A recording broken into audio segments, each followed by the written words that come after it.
এই যে আমার কলিজার ভাই বোনেরা, তোমাদের জন্য মজাদার একটা কলিজা রান্নার রেসিপি নিয়ে চলে আসলাম। তোমরা আবার খেয়ে বলো না কিন্তু কলিজায় লবণ কম হয়েছে।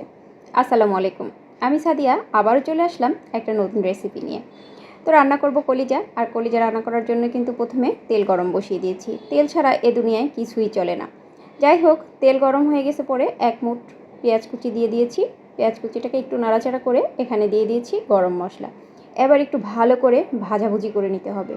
গরম মশলা এভাবে পেঁয়াজের সাথে ভেজে নিলে কিন্তু খুব সুন্দর একটা অ্যারোমা ছড়ায়। তো আমি এখানে দিয়ে দিয়েছিলাম আদা পেস্ট। আদা পেস্টটাকেও আমি ভালোভাবে একটু নেড়েচেড়ে তেলের উপরে ভেজে নিয়েছি।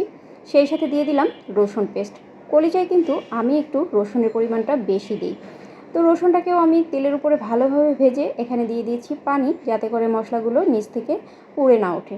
এখানে দিয়ে দিয়েছি হলুদের গুঁড়া, মরিচের গুঁড়া, জিরার গুঁড়া, আর হচ্ছে লবণ। তো সব কিছু আমি কলিজার পরিমাণ বুঝিয়ে কিন্তু দিয়ে দিয়েছি। এবারে সব কিছু ভালোভাবে কিন্তু কষিয়ে নিতে হবে। মশলা যত ভালো কষানো হবে, কলিজা খেতে কিন্তু ততই ভালো লাগবে। আর কলিজায় কিন্তু লবণটা কিন্তু পারফেক্টই হয়েছিল। অনেক মানুষ আবার আছে কলিজা খেয়ে বলে লবণ হয়নি। তো যাই হোক, মশলাটা কিন্তু আমি একদম কষিয়ে নিয়েছি, আর কলিজাগুলো আমি দিয়ে দিলাম। আমার বাচ্চারা গরুর কলিজা খেতে কিন্তু খুব পছন্দ করে। আমার আর আমার হাজব্যান্ডেরও গরুর কলিজা খুব পছন্দ। তো আমি কিন্তু কলিজাটাকে ভালোভাবে কষিয়ে নিয়েছি, আর এবার দিয়ে দিলাম ঢাকনা। কলিজার ভিতর থেকে কিন্তু অনেকটা পানি উঠেছে।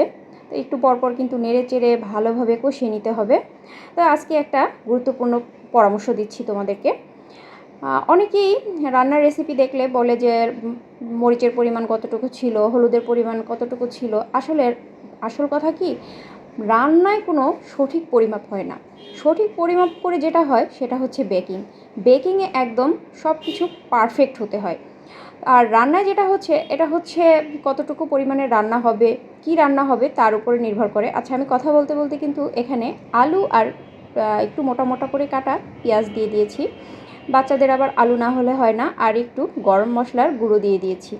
তো যাই হোক, এগুলো আমি আরও কষিয়ে নিচ্ছিলাম। তো যেটা আমি বলছিলাম, এমনটা হয় যে আমি যে মশলাটা খাচ্ছি, যেমন আমি যে মরিচটা খাচ্ছি, এই মরিচটা হয়তো একটু ঝাল বেশি বা ঝাল কম।